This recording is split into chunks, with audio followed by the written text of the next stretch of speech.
Sound off for Chesterfield. Chesterfield, only cigarette in America to give you premium quality in both regular and king size, brings you Dragnet.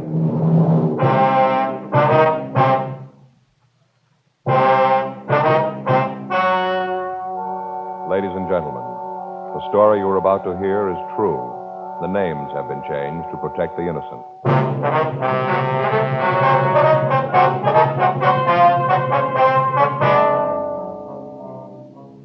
You're a detective sergeant.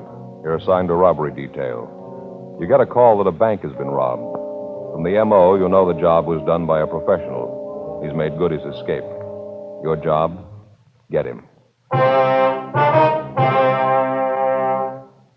Here's what leading tobacco publications have had to say about regular and king-size Chesterfield. U.S. Tobacco Journal, Boston, Massachusetts. Chesterfield cigarettes in the new king size is still maintaining large turnovers in this area. Dealers report that sales continue to climb on this size, and it seems that volume on the regular size has climbed to new heights with its new big brother. And Tobacco Leaf reports from Chicago. More calls for Chesterfield king-size cigarettes than for most brands being marketed. The reason for king-size Chesterfield's amazing success is this. All king-size cigarettes give you quantity, but only Chesterfield king-size gives you quantity plus quality, premium quality. That means Chesterfield king-size contains tobaccos of better quality and higher price than any other king-size cigarette. The same fine tobacco as in regular Chesterfield. Enough more of this tobacco to give you more than a fifth longer smoke. So remember, Chesterfield is the only cigarette to give you premium quality in both regular and king size. Buy 'em either way you like 'em. Chesterfield gives you the best possible smoke.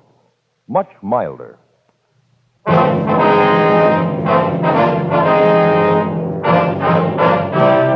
Dragnet, the documented drama of an actual crime. For the next 30 minutes, in cooperation with the Los Angeles Police Department, you will travel step by step on the side of the law through an actual case transcribed from official police files. From beginning to end, from crime to punishment, Dragnet is the story of your police force in action.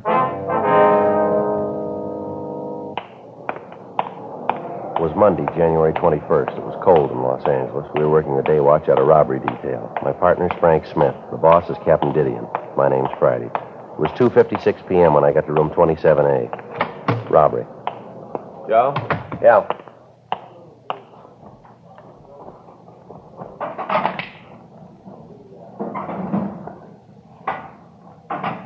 Sure cold out. Yeah, the paper says you'd warm up a little before the end of the week. Well, I hope so. How'd your weekend go? Don't bring it up. What happened? At my house, there's only one thing that could happen. What do you mean?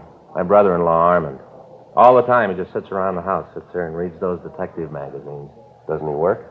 If he's ever held a job, he's kept it a secret. Just moves around between the relatives. This year, it's Faye's turn. He just sits around all day, huh? Yeah. Reads those detective magazines. Always sending for those books that are sent in the plain wrappers. You know, the ones that tell you how you can have a business in your own home. Yeah, I know what you mean. Well, this time, he really did it. He sent for one that tells you how to go into the house cleaning business. Yeah. I thought at first it might be a pretty good deal. You know, if it worked out, he could give Faye a hand with the house. Well, Saturday morning, the book gets to the house with all the formulas and instructions for making the cleaners for the rugs and the upholstery. Yeah. First off, he borrows $5 from me to buy the stuff to mix the formulas. Then he goes to the kitchen and takes all of Faye's good pans to mix up the goop in. It smells terrible. All those bleaches and soaps. I'm sitting in the front room watching television. All in all, I'm pretty comfortable. Yeah. He comes in, he says the room is filthy and he's going to clean it. Tells me to get out of the room and that he's going to surprise all of us. Yeah. Well, he did. Faye and I took the kid down to the barber's to have her haircut, did a little shopping for the weekend. You should have seen the house when we got back, Joe. Just miserable. Well, what had he done? First off, he wasn't there. Left a note on the kitchen table telling us that he was out for a walk. I kind of figured what had happened, so Faye and me walked into the living room. Joe, you wouldn't believe it. Is that so? Faye almost fainted. Pretty awful, huh? Worse than that, room was beautiful. Everything in it was clean as a whistle. All spotless. Curtains, carpet, the upholstery, even the tables had been waxed. Well, what's wrong with that? Sounds to me like a pretty good deal. Faye. Well, what about her? Right away, she starts climbing all over me, reads me off for being so mean to him. Says all about how I should be ashamed of myself. Said that I should have thought of the house cleaning gimmick myself. I should have given him a hand in cleaning up the place. And that the next day off, we have to do the whole house. I tell you, Joe, no matter what the guy does, it always ends up making me look bad. Well, you say you've only got this year with him, huh? Yeah. Then he goes to Faye's sister in Piedmont. I'll sure be glad when that time comes. Yeah, don't blame me. Hot shot, I'll get it. ADT 211, bank robbery in progress. It took us a little over 4 minutes to get to the bank at the corner of Lebanon and Broadway. In that time, the bandit had completed the robbery and made good his escape. A radio car had arrived at the scene, and the officers had gotten a description of the car and of the bandit. They'd called the information into communications, and a broadcast was gotten out to all cars in the vicinity to be on the alert for the holdup man. 2:40 p.m., Frank and I arrived at the bank. Back there, bank guard. Yeah. I couldn't help her. What do you want me to do? Try to stop him, have him shoot that gun off? You'd have killed half the people in here. I'm not saying that you should have actually tried to stop him. All I'm saying is that there is something that you should have done. You just stood there and looked at him. You could see the gun. There must have been something you could do. I beg your pardon, sir. You get away. You're probably in cahoots with the robber. You probably came back to get the rest of the money. Well, Gibson, don't just stand there. Stop these men. We're police officers, sir. You see, Gibson, they're police officers. You have a badge or something? After this, I don't think I'll trust anyone again. Yes, sir. Here's our identification. Oh, yes, Officer Friday. This is my partner, Frank Smith. How do you do? Hi. I suppose you want to ask me a lot of questions? Well, there are some things we'd like to know, sir. You'd like to talk in my office, I guess. It'll be more quiet there. That'll be fine. Would it be all right if Gibson came along? I'd like to have him see how a couple of real detectives work. Yes, sir. I think it'll be all right. Fine. Back this way. Oh, Officer Friday, this is Gibson, the bank guard, and I use the term loosely. This is Mr. Jones. That's Smith, sir. Frank Smith. Oh, yes, Smith. Sorry. Go ahead. Just sit down any place. Yes, sir. Thank you. Now, you listen good, Gibson. Yes, sir. Mr. Allen, you were the victim, were you? I certainly was. It was just 3 o'clock. Gibson was just putting up the chain across the door, you know, to keep people out. Yes, sir. Gibson was out there. I was in here in my office. Go ahead, Gibson. Tell the officers about it. Yes, sir. Well, he parked his car right in front of the bank, and when he pulled up, I thought it was a customer trying to get in before the bank closed. I held the chain for him. That was nice of you. What happened then, Mr. Gibson? As soon as he got to the doorway, I saw the shotgun. He had it kind of under his coat, you know. I tried to stop him, but he had the gun pointed right at me. He said that if I made a move, he'd as soon shoot me as look at me. Mm-hmm. You sure it was a shotgun, are you? Yes, sir, I could tell it was a 12 gauge. It was sawed off. Told me to get over in that little alcove near the entrance to our escrow department. Mm-hmm. I did. Then he told me to hand over my gun. I started to get it out of the holster. I thought that maybe I'd have a chance to surprise him, but he must have known what I was planning. Why do you say that? He told me to face into the corner. Then he took the gun out of the holster. Mm-hmm. Well, I did what he told me. What happened then? He asked me where the manager was. I pointed out his office. Well, to this time, did any of the people in the bank have any idea what was going on? No, sir. The way he acted, he knew what he was doing. Right off, I knew there wasn't anything I could do. Kept thinking about the people in the bank. That shotgun didn't want anyone to get hurt. The only bright thing you did. If you want to go on, what happened then? Well, like I said, he asked where the manager's office was. I showed him, and he told me he wanted me to go back there with him. Uh-huh. We walked back there. He put the shotgun under his coat, and by some miracle, nobody saw it. That's where he brought me into the picture. He just walked in, told me it was a stick-up. He had this little leather bag, the kind a doctor uses. Mm-hmm. He opened it up, told me to walk in front of him. Uh-huh. He made me carry the bag. Kept the gun at my back all the time. I could feel it. Made me walk down the row of windows, the ones into the teller's boxes. At each one, he made me stop and ask the tellers for the money. Did he touch anything at all, do you remember? No, he wore gloves all the time. He was real careful, wouldn't touch anything. After I put the money into the bag, he'd tell each one of them that if they made a sound, he'd kill me, then come back and kill them, too. It was terrible. Almost scared me to death. Well, who was it that turned in the alarm here? Walter, the cleanup man, sir. He was in the back of the bank, and he came out of the vice president's office. He saw the robber, and then he sneaked back into the room and called you. The bandit just barely got out of the place when the police car pulled up. We gave the other officers a description of the car and the bandit. Yes, sir. We heard the broadcast. All the cars in the area have been alerted. I wonder if I could have a drink of water, officer. I'm so nervous. I'm still not over it. My stomach's going to be grinding for a month. You're a member of the Federal Reserve here, aren't you? Oh, yes. Mm-hmm. Well, then the Federal Bureau of Investigation will be in on it, too. Yes, sir. Water's right over here. I keep it in the office for my pills. I have ulcers, you know. Yes, sir. Would you like a drink? No, sir. No, No, thank you. thank you. Well, what happened after the man finished taking the money from the cages? He walked out of the front of the place and got in his car. By that time, I could hear the sirens of the police car coming. He just left. On the way out, he said if we told him anything about him, he'd come back and kill us. Yes, and he looked right at me when he said it. You've got to give me some sort of protection. I'm not going to make a sitting duck of myself. We'll take care of that, sir. Could you give us a description of the man, sir? I've already given it to the two officers who are here. Well, we know, sir, but if you wouldn't mind. Of course not. How tall would you say he was? Oh, about 5'11", maybe 6 feet. How old would you say he was? 30, 35, round in there. Mm-hmm. How much do you think he weighed? Oh, about 160, maybe more. I'm not very good at guessing weights. How about his coloring? Was he dark or light? Light. He had real light blonde hair. His eyebrows were almost invisible. They were so light that you almost couldn't see them at all. Same with his eyelashes. Mm-hmm. How about his clothes? Beg your pardon? His clothes, what was he wearing? Well, he had on a blue shirt. No, I'm sorry, sir. I think it was a white shirt. Was it? No, I'm sure it was blue. I remember because he was wearing a brown coat. I thought that he certainly didn't have very good taste, what with wearing a blue shirt and a brown coat. No, Gibson, no. The shirt was blue. No tie. Brown coat and black loafer shoes. I remember these because they were the only thing about him that looked good. They looked like those ones that are advertised in the magazines, you know, Skegums or something like that. Black. Mm-hmm. Was there anything unusual about him? I beg pardon? Anything unusual about him? Anything that might cause you to remember him, know him if you saw him again? Well, there were the bandages. What's that, sir? When he came in, he had bandages on his face. One over his right eyebrow, another on his chin, right here, sort of on the throat. You mean regular bandages? No, sir. They were those adhesive kind, you know, with the gauze and the tape all together. Oh, yeah. And you say he had one over the right eyebrow and one on his chin? Yes, sir. I still think it was a white shirt. I said it was blue. Are you trying to say that I don't know blue when I see it? No, sir. I just think that you might have made a mistake in all the excitement. Officer, Yes, sir. it was a blue shirt. All right, sir. How about his car, the one he got away in? It was parked right out in front. Did you see it? Certainly I saw it. I was standing right in the door when he drove away. Well, can you describe the car for us? Yes, like I told the other officers, it was a late model Buick, dark blue, a coupe. I'm sorry, sir, but it was a green Ford All right, sedan. now let's see if we can't let Mr. Allen tell his story, Mr. Gibson. We'll check it with you when we finish with him, all right? I don't know what you're trying to prove with these officers. After the way you handled the affair, there's no use trying to impress them with your prowess as a detective. It was a dark blue Buick coupe. Now, anything unusual about the car that you could see? Any dented fenders, stickers, windshield emblems, anything like that, would you remember? No, I didn't notice anything special. No, sir. It looked pretty new as far as I could tell. All right, fine. Well, you two gentlemen have helped us a lot here. There are some questions we'd like to ask the other people in the bank. Oh, yes, that's what the other officers said. I told them all to stay. You like to talk to them now? Yes, sir. Fine, I'll send them in here to you. No, we can talk to them out there, sir. Be all right. Oh, fine. Gibson, maybe you can help them. Officer, Yes, Gibson. I didn't want to tell you while we were in there. He'd probably make some remark. I didn't even tell the other officers. It's about the license number of the bandit's car. Did you get it? Well, not all of it, sir. Just the first 3 numbers.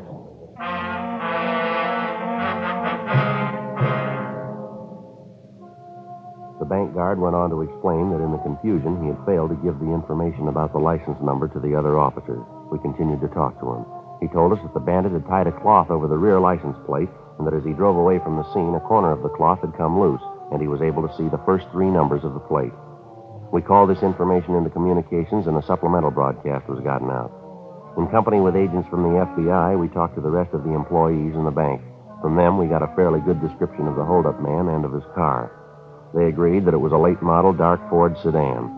With FBI agent Tom Ashford, Frank and I checked by the office and asked the stats office to make a run on the M.O. We checked the oddity file on R&I on the possibility that the tape might have been used to cover scars or other marks that would make identification easier. 9:46 p.m. We stopped and got some sandwiches and coffee, and then we went to the DMV offices. Hi, Joe. George, you know Frank. Yeah, hi. How's it going, George? This is Tom Ashford, agent from the FBI. He's working with us on this thing. Oh, hi. Glad to know you. Yeah, same here. Where do we find the files here, George? Oh, what's the number again? 1U5. That's all we have. Not much. Oh, you'll find the files for that number in these drawers here. You know what kind of car it is? Yeah, Ford sedan, late model. We're not sure what year. Uh-huh. Oh, go to it. I don't envy you. Yeah, 9,999 possibles. Mm-hmm. Well, that's it for the night. I think I'll shove off. Anything you guys need, there'll be somebody here. You can give me a call. I'll leave my home number on the desk. Right, thanks a lot. Good night, George. Good night. Hope you find it before I get back. Yeah. So do we. Well, let's get to it. Right. Let's see. 1U5. It took us the next 8 hours to go through the almost 10,000 license registrations. Each file card had to be checked for a similarity of make and model. Each automobile in the Los Angeles area was listed, and then each one in the entire state. Each of them had to be checked out. 6:02 a.m., Tuesday, January 22nd. We finished checking the files. That does it. I didn't know there were so many cars in California. let alone that many with a license that begins with 1U5 in the Los Angeles area. What's the total, Joe? How's it look? Well, we got a place to start here. 302 names. 6:30 a.m. We checked back into the office, and then we went home to get a couple of hours sleep. At 8:30 a.m., Frank, Tom, and I met in the robbery office. Captain Didion had assigned 4 other teams of men to work with us. The FBI had also assigned additional agents. The list of possibles was divided up, and we began to check them out. We spent 3 days on it. In each instance, we didn't talk to the person involved directly, but to their neighbors. We didn't explain what it was that we were after, merely that we were conducting an investigation. We ran into the usual false leads, the usual petty jealousies, and the neighborhood feuds. It all served to slow us down and make the job more difficult. There'd been no replies to the local or the APB that we'd gotten out on the car or the bandits. The staff's office had come up with 2 possibles on the M.O. These were both checked out, but led us nowhere. We went back to checking out the license plate numbers. January 28th. The names on our list were down to 7. The next one was a Mr. Ivan Q. Field. We rang the bell to the house next door and waited. Yes? Sorry to bother you, ma'am. Police officers, wonder if we could talk to you. Police?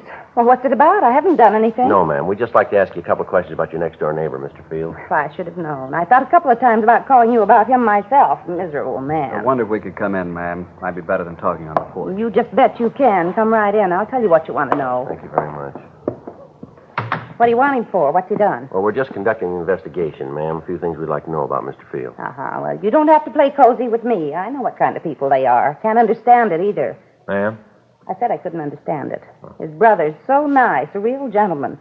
Seems hard to believe that they'd even be related, let alone be brothers. Nothing but trouble since he and his wife moved in. You mean it's not their house? Oh, of course not. Don't think either one of them could afford the rent on a one-room apartment, let alone a house. Would you know if they have a car? No, not them. Like I said, I don't think he's ever worked. Just lives off his brother. His brother has a car. It's real nice. What kind of a car is it, ma'am? Do you know? Yes, it's a Ford. Do you know what model? Model? Yes, ma'am. Is it a coupe or a sedan? Oh, sedan. Real nice. Sort of a dark green. Only I guess it really isn't dark. Then it isn't light, really. Just green. Pretty, though. Yes, ma'am. Do you know if Mr. Field is in right now? Yes, I think so. I saw him out in the backyard a couple of hours ago, him and his wife. She was prancing around in one of them skimpy little sunsuits. Terrible. No decency at all. I tell you, officer, neither one of them's any good. Do you know what Mr. Field does for a living? Oh, you mean does he work? Yes, ma'am. Oh, no. At least I've never seen any indication that he does. All he does is just sit around the yard and throw rocks at my cat. It's terrible. That's what I was going to call you about. Isn't there a law or something about throwing things at poor dumb animals? Yes, ma'am. Of course, cats aren't really dumb. Lots of times I think they're a lot smarter than some people I know. Now, I wonder if you could describe Ivan Field for us, ma'am. Oh, sure. He's kind of a little man, not very big. About how tall, ma'am? Oh, maybe 5'7". How about his coloring? You mean his hair? Yes, ma'am. Dark, very dark. It lets us out. It looks that way. Well, thank you very much, ma'am. Sorry to cause you all this trouble. Oh, no trouble at all. Are you going to arrest him now? No, ma'am. Well, why not? What about the rocks and my cat? Well, I think the SPCA are the people you want to talk to on that. Well, all right. But I tell you right now, Mr. Field isn't going to like it. He likes my cat. He isn't going to like the idea at all when he hears about it. Just wait until he gets home. I'll tell him about his brother's been acting. Oh, just a minute, ma'am. Yes? You mean that the man living next door isn't Ivan Field? No, I didn't say it was. It's his brother, Harry. Brother? What's the matter with you, young man? Don't you hear well? Everything I say, you ask me to repeat. Well, I don't mean to, ma'am. It's just that I want to be sure of what you say. What's going on here? First you ask me a lot of questions about Mr. Field, and then I tell you that he isn't home. He and his wife went back east for the holidays. They haven't come back yet. While he was gone, he said that his brother could use the house. I thought at first it would be nice. Then I found out. Harry is nothing like his brother, nothing at all. Well, I wonder if you could describe him for us. My, you want to know about everybody, don't you? Well, we'd just like a description of Harry Field, ma'am, that's all. Well, he's taller than Ivan. Harry must be close to 6 feet. Doesn't look anything like Ivan in any other way. Ivan's dark and Harry's light. His hair almost doesn't have any color. He's real blonde. How long ago did they move in? Well, now, let me see. Elizabeth, that's my Persian cat. Mm-hmm. Well, Elizabeth had her last litter in December. December the 12th. Harry and his wife moved in the next morning. I remember that because I was up most of the night with Elizabeth. She didn't need me. Awfully independent. But it was the morning that they moved in. Oh, I remember it well. Elizabeth had 6 little kittens. It was December the 13th when Harry moved in. And they've been using Ivan Field's car? Oh, my, yes. Hardly a day goes by but what they don't drive it somewhere. I wonder if we could use your phone, ma'am. Oh, sure. It's on the table there in the hall. Thanks. I'll check the name through R&I, Joe. Okay. Would you happen to know if this Harry Field has any marks or scars on him? Well, now, let me see. I think so. Seems to me that I saw him and his wife out in the backyard one day. He was wearing swimming trunks, and she was in one of those sun suits I told you about. Disgraceful. Yes, ma'am. Well, it seems to me that he had a scar on his leg. Yes, just above the knee. I think it was the right leg. No, what I meant, ma'am, was does he have any marks on his face, on his forehead, or on his chin? No marks. Oh. Oh, wait a minute. The other day I noticed he had a cut over his right eyebrow. Looked like he'd been in a fight. Probably a drunken brawl. Joe? Yeah, anything? Talk to Cunningham. He checked the name. Looks like it might be the same one. What's that?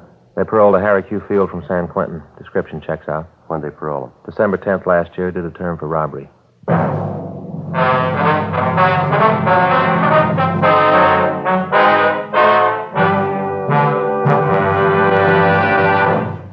You are listening to Dragnet, the authentic story of your police force in action. Chesterfield was first to name its ingredients. Ingredients that give you the best possible smoke.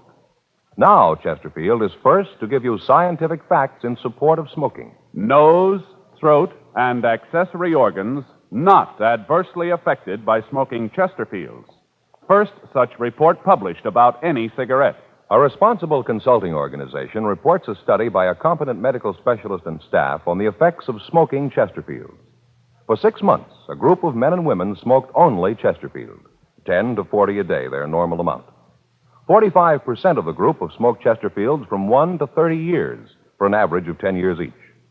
At the beginning and end of the 6 months, each smoker was given a thorough examination, including x-rays, and covering the sinuses, nose, ears, and throat. After these examinations, the medical specialist stated, It is my opinion that the ears, nose, throat, and accessory organs of all participating subjects examined by me were not adversely affected in the 6 months period by smoking the cigarettes provided. remember this report, and buy Chesterfields either way you like them, regular or king size. Premium quality Chesterfields, and much milder.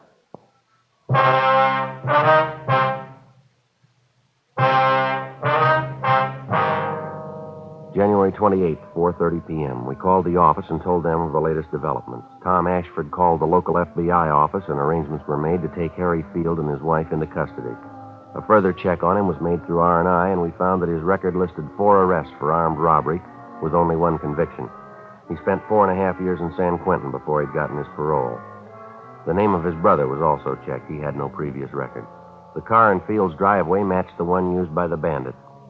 5:12 p.m. The men from robbery arrived, and the plan for taking Field was formulated. The working detective knows that to successfully apprehend an armed and dangerous suspect, he must act quickly and employ the one big advantage on his side, the element of surprise. By moving rapidly before the suspect becomes aware of any attempt to apprehend him, the officer, in many cases, can not only avoid bloodshed, but can often have a better chance of preserving any and all physical evidence necessary to prosecute the suspect. 5:36 p.m. We were ready to move in. All set, Joe. The men are on back. Good. No indication he knows what's up. The lights are still on. Let's hope it stays that way. Officer? Mr. Friday? The Jenkins woman. Yeah. Officer! Ma'am, would you mind keeping your voice down? We don't want Field to know we're here. Well, I'm not talking loud, but there's something I want you to know. Well, it'd be better if you went back into your house, ma'am. Just stay there till this is over, will you? That's sort of what I want to tell you about. Ma'am? Well, I got to thinking, and I figured maybe Harry wasn't too bad a sort after all. We don't want to be rude here, but I think it'd be better if you go back in your house. All this talking's liable to let him know that we're here. But that's just it. I don't want anybody hurt, so I called him. What? I called him. Told him he didn't have a chance to give himself up. Unknowingly, Mrs. Jenkins had made it impossible to take the suspect without violence. By warning him, she had put him on the alert. We had no alternative now but to apprehend him as best we could. 5:40 p.m. Well, Caleb and Crowley are covering the back. Other fellows are covering the side windows. All right, let's go.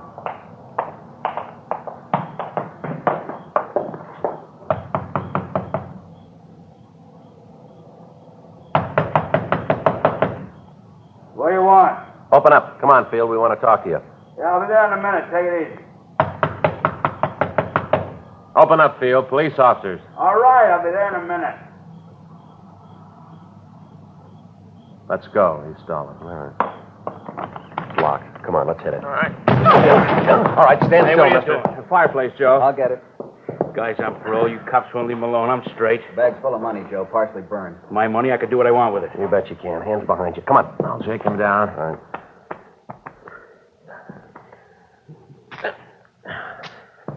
He's clean, Joe. You got him, huh? Yeah, we got part of the loot, too. He was trying to burn it. Crawl in, I'll shake the rest of the house. Right, Mac. All right, how about it, Field? We got the money, people who can identify you. Car parked in the driveway, it fits the description. You've been through this before. You got out of queue on December 10th. You pulled this job on January 21st. Is that right? Like I said, I fell once. I did my time. Joe? Yeah, Mac. Found his wife hiding in the back bedroom. Found a sawed-off shotgun. All right, let's get him out of here. Say, Frank? Yeah? Message came in for you before I left the office. Forgot about it. Say who it was from? No, I didn't leave a name. Here's a number. Why don't you phone right away? I'll call it now. We can take Field in. Good, Mac. Thanks. We'll be right behind you. We want to talk to his wife anyway. Okay, Field, let's go. All right, come on, Frank. Come on. Hollywood 24709. I don't know anybody with that number. Well, a simple way to find out is to call him, isn't it? It's kind of late. Well, go ahead and call him anyway. Yeah, here's a phone. I'll check with you later, Joe. Frank. Right, Tom. We'll check you. Bye, Tom. Come on, let's go. I want to use the phone. Oh, yeah. Go ahead. You got a dime? Just a minute. Yeah. Yeah, I'll leave it for the call.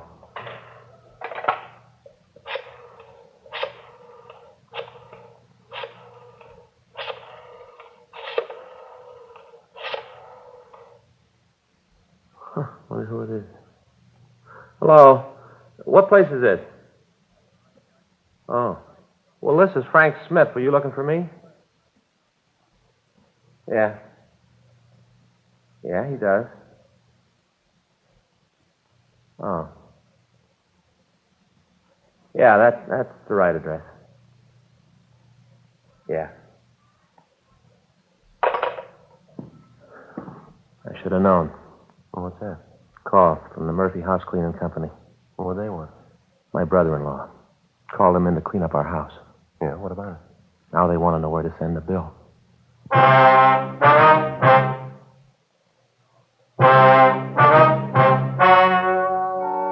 The story you have just heard was true. The names were changed to protect the innocent. On February 19th, trial was held in federal court, City of Los Angeles, State of California. In a moment, the results of that trial. Now, here is our star, Jack Webb. Thank you, George Fenneman. Before a case goes to trial, the working detective has to get all the evidence. He interviews witnesses, takes statements, checks and rechecks. He tries to get all the facts. As a smoker, you too should be interested in facts. You should know Chesterfield is first to give you scientific data in support of smoking. Nose, throat, and accessory organs not adversely affected by smoking Chesterfield. The first such report ever published about any cigarette. Remember that. And next time, buy Chesterfield. Get 'em regular or king size. You'll find premium quality Chesterfields give you the best possible smoke.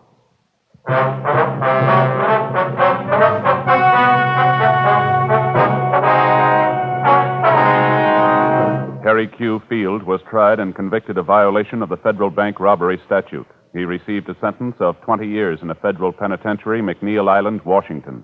The investigation showed his wife, Dora Field, was not implicated in any way in the robbery.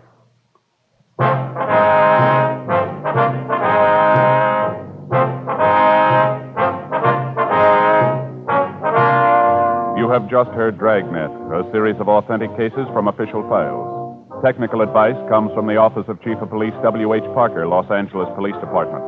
Technical advisors, Captain Jack Donahoe, Sergeant Marty Wynn, Sergeant Vance Frazier. Heard tonight were Ben Alexander, Whit Connor, Jack Crucian. Script by John Robinson. Music by Walter Schumann. Hal Gibney speaking. Sound off for Chesterfield. Either way you like 'em, regular or king size, Chesterfield gives you the best possible smoke. Much milder Chesterfield. Chesterfield has brought you Dragnet, transcribed from Los Angeles.